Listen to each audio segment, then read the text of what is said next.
Dear audience, welcome to the show POWERchat. In today's episode, we'll be discussing on Nepal-Australia relations and Australian government's development support to Nepal. Joining us today, His Excellency Pete Butt, Australian Ambassador to Nepal. Please allow me to welcome him. Welcome to the show, Your Excellency. Thank you very much, Laxman. How have you been? I've been fantastic. Thank you for asking. And it's only a few months that you joined Nepal as the Ambassador of Australia. That's true. Could you tell us your impression of Nepal's development and diversity? Yeah, correct. So I've been here about 3 months now, and I'm afraid to say it's been my first visit to Nepal, which is actually interesting because this is my 5th posting, and none of my previous postings I'd ever been to those countries where I was accredited. But my initial impressions of Nepal are extremely positive. I think people had warned me about the heat and the monsoon because I arrived in late April, but it was very mild for me. The people have been wonderfully friendly and warm, and I've felt very welcomed here. Well, what are the differences that you notice in your previous postings in different places in Nepal? Well, actually, it's probably hard to make comparisons because my last posting was to Baghdad, where there were obviously very immense security challenges, and getting out and about was difficult and usually involved some armoured vehicles. But I mean, I understand too that Nepal is 10 years out of its own very serious conflict as well. So it's great that I'm here now, and we've got the opportunity to work with Nepal to improve the livelihoods of all Nepalis. Well, how do you observe the state of relations in between Nepal and Australia? Actually, it's on a very sound footing, I'm pleased to say, which hopefully will make my job a little easier. And it's founded on very strong people-to-people links. When I first started my consultations before being posted here, we looked at the Australian Bureau of Statistics, and it suggested that there were 30,000 Nepalese origin residents in Australia.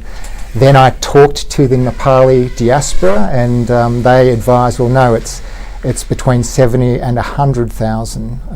So there's a very strong Nepali presence.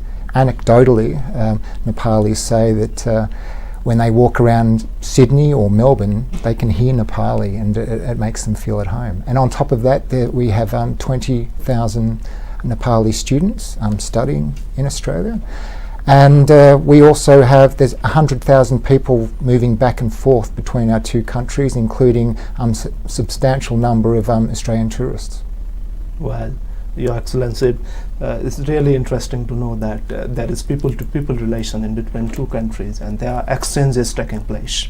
Absolutely. Yeah. And could you tell us in a nutshell the most outstanding progresses that have taken place since the beginning of formal diplomatic relation between two countries?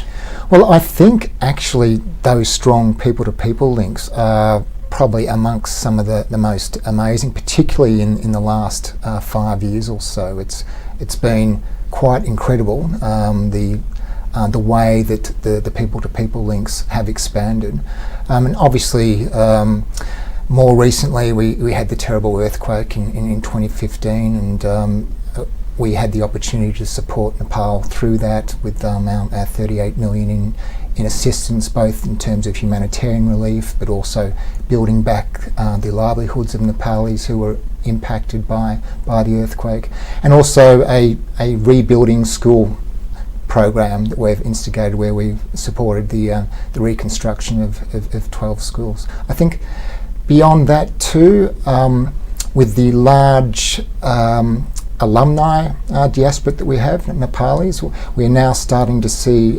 Nepalis returning to Nepal and starting up businesses. So we're very hopeful of working through these Nepalis with backed by Australian education to really build a firm private sector base going forward, and to lift the development of the country here.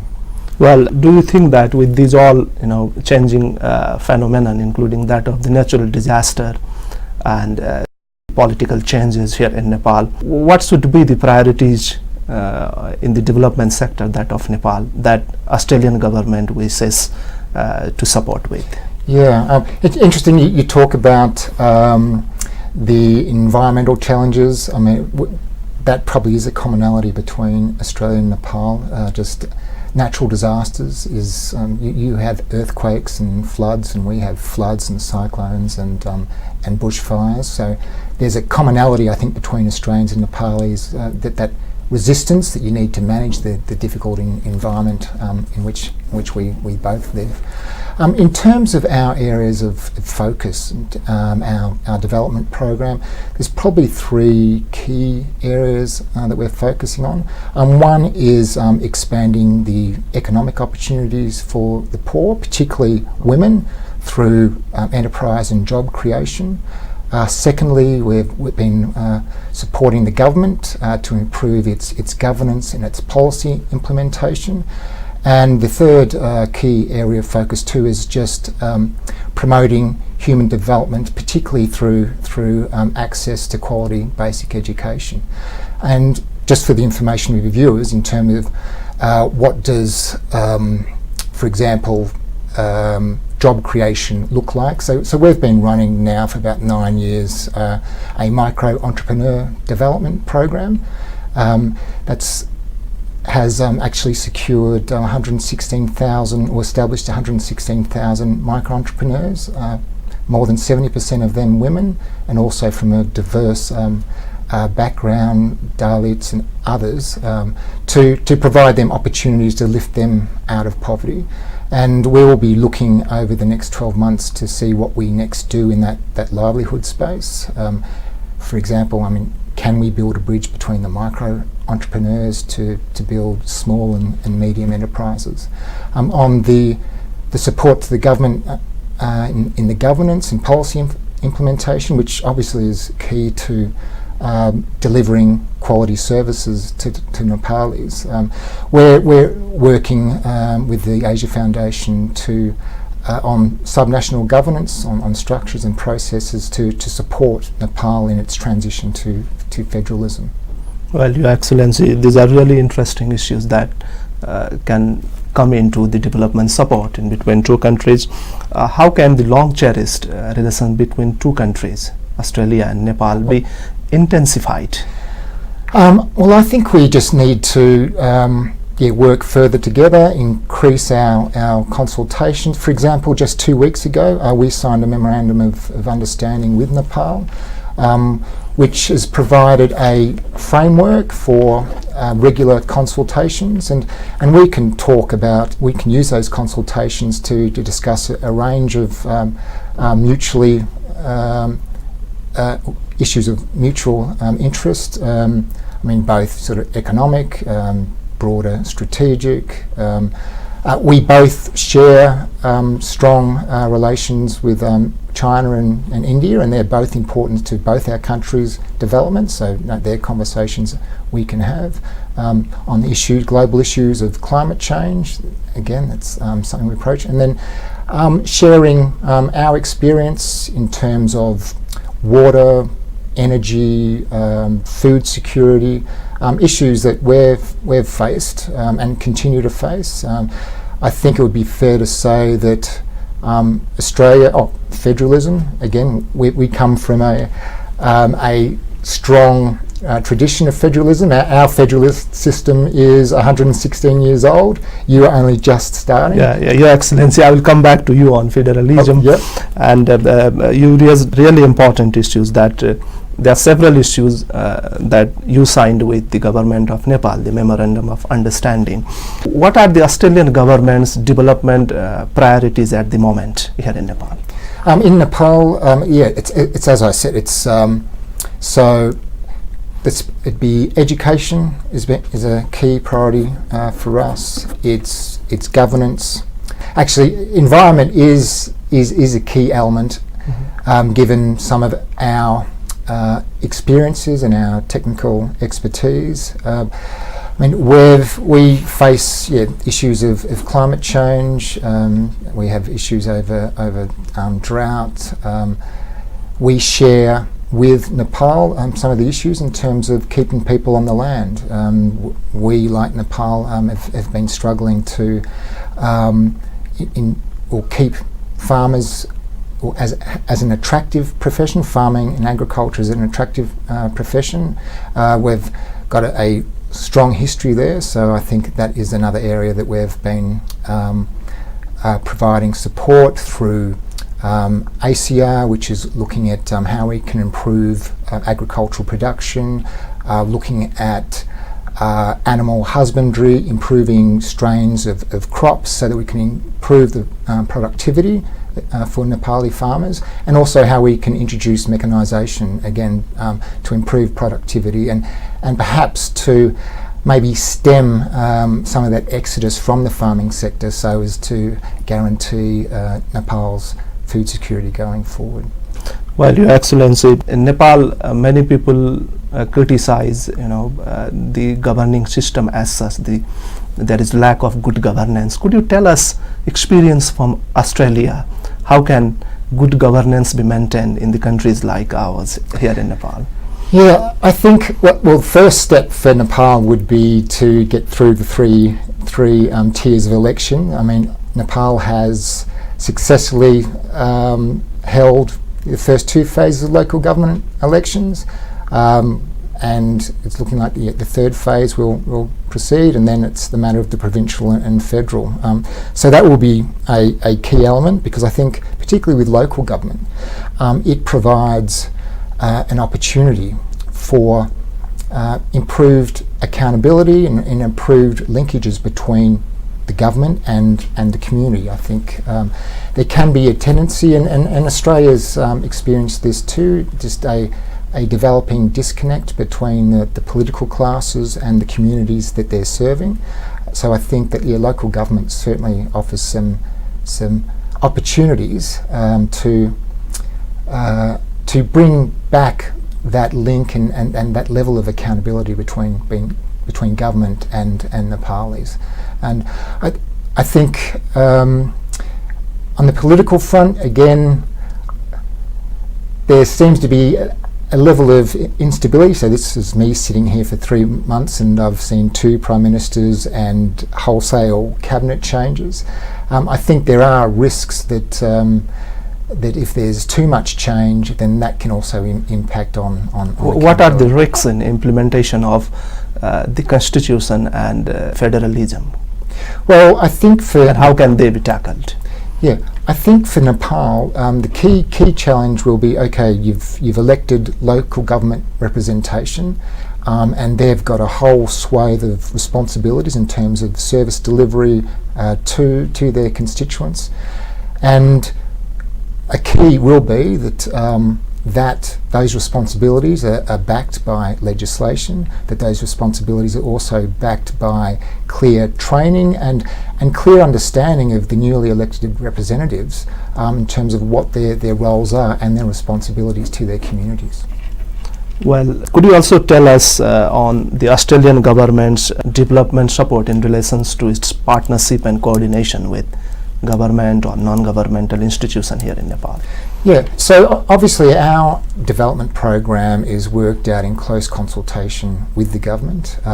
So we have an aid investment plan. So our current investment plan goes through to 2022, and then each year we have an aid program performance report, which we have to submit, which tells us how we're performing against our aid objectives. So, and then we're obviously in constant contact with the government, and we're working very closely with the government in certain areas. Particularly, I mentioned earlier the micro-entrepreneur development scheme, which will be ending in 12 months' time, but which we've had very close collaboration with the Ministry of Industry. They've been a wonderful partner in this, and they will be taking forward, so it will be going from MEDEP to MEDPA as the government takes it forward, and obviously we'll provide some further support as we transition to it being a entirely government-run initiative, but so it's that kind of partnership that's been fundamental to our development program. What is your assessment on the presence of non-governmental sectors, especially that of the civil society organizations? I think they're actually a very important part of the development matrix. Certainly we work through a lot of our Australian NGOs, and they've been providing some very strong support. Obviously we advise them of what our agreed priorities are with the Nepali government, and then they work to those. And we've found that they actually provide, because we've also be mindful of our responsibilities to the Australian taxpayer, that they provide very strong community linkages. They provide us a good sense of, we can sometimes get a little bit insulated in the capitals. They're out there in the regions, and they can provide us guidance in terms of perhaps where we should be focusing, or where some of the issues lie. And they also provide a good value for money proposition in terms of delivering development assistance to Nepal. Well, there has been a long time investment here in Nepal that from the Australian government through different platforms with government and non-governmental sectors.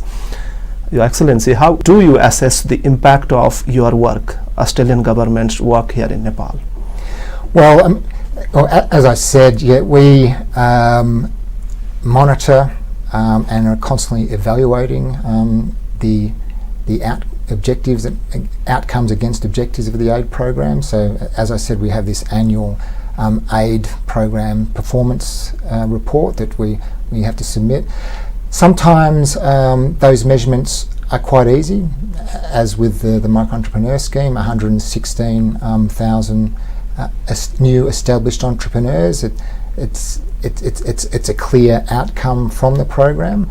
Sometimes surprise outcomes come from programs as well. I mean, for example, with the micro enterprise development program, 110 previously very poor individuals, through the status, through their success in the micro entrepreneur development scheme, had actually won office in the local government elections. So it just demonstrates that even people in quite impoverished positions, and a lot of those were women, that just provided an opportunity, they can actually lift themselves up and actually provide some support for their communities going forward.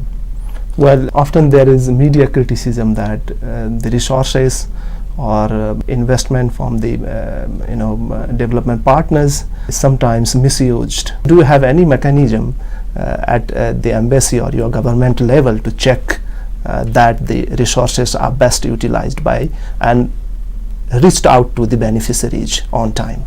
Oh yeah, look, we are continually monitoring both how our programs are being delivered and the outcomes of those programs. In fact, my embassy is going to be subject to an aid audit in the next 6 to 12 months. So we are very mindful of the importance of appropriate monitoring and evaluation.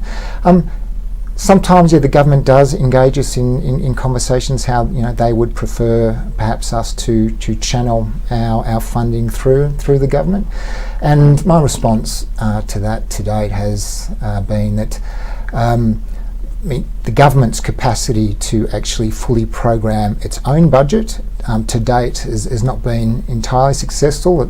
Quite often money is not expended, budgeted for but not expended.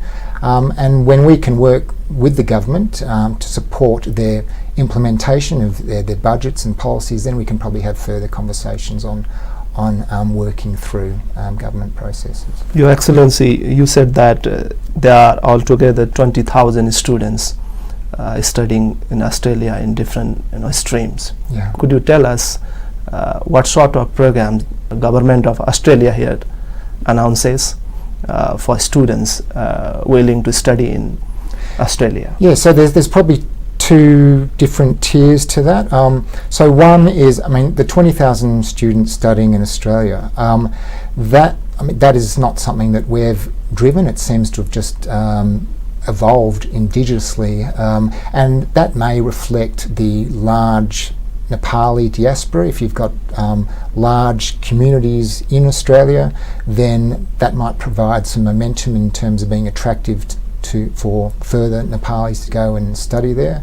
It may be our visa settings where we allow Nepali students who are studying to work 20 hours a week, and upon completion of their qualifications we also allow them to work for up to 2 years, so that when they return to Nepal they have both an educational qualification, but they also have some work experience behind them, which will support whatever endeavours they want to pursue. You mean Nepali society has been benefited with the investment in education from Australian government? Well, I would hope to think so. Obviously, and I'll be a little bit biased here, but Australian institutions do provide a quality education that appears to be recognised by Nepalis. It's a very positive development for us, and again, we want to work with the government to create an enabling environment for investments, so that when Nepalis return with their Australian qualifications, that they can support the economic development of Nepal. Well, Your Excellency, could you tell us, as per your experience in Australia, your government's experience, where should Nepal invest in terms of the development next 1 decade here in Nepal? The first things first, I suppose the human capital is important. I think the private sector, there can be an over focus on the role of the state in terms of economic development, and I think certainly there is scope for improvements in terms of the policy environment to encourage private sector investment in this country. Anecdotally, I have heard that it can be difficult that there's a prevailing bureaucracy that can make it difficult for investors to bring their capital into Nepal. And the problem with that is that money, capital will go where there is the easiest path to expend. So if it's too difficult to invest in Nepal, then sometimes that money can go elsewhere, which then there's an opportunity lost there. So I think private sector investment, I think employment policies that promote employment. I think, as you're obviously aware too, that the large remittance economy, that can perhaps remove some of the pressure from a focus on policies that encourage employment, but it's not something you can always rely on. So I think, and then just identifying certain sectors. Part of an enabling environment is energy. I think in terms of the opportunities for Nepal, in terms of renewable energy, particularly hydro, and with which we're working on regional solutions to support the development of the hydro sector in Nepal. I think agriculture, not both food security but also just a means to trade. Nepal is lucky. You have the Himalayas, you have some very sort of niche marketing that you could certainly build some strong markets overseas, including in Australia, to improve that two-way trade. Well, Your Excellency, we are coming to the end of the show. Do you have anything to tell our audience that I have left to ask you? I think you've been pretty forensic in your questions there. Thank you, Laxman. Look, all I'd like to say is that 3 months in, I'm just enjoying incredibly the opportunities and to be able to partner with Nepalis here. I've particularly enjoyed some of the limited opportunities at this stage, but to go and engage communities, both down in Tarai, and then you're just up north as well. I was there recently too. And it's really heartening to see the way that communities can come together, and it really gives me a strong level of confidence in terms of where local government could actually deliver for Nepal in the future. Well, thank you very much. It was a pleasure talking to you, Your Excellency. No, thank you so much. Dear audience, time now to wrap up the show. Keep watching us. See you next week. Namaste.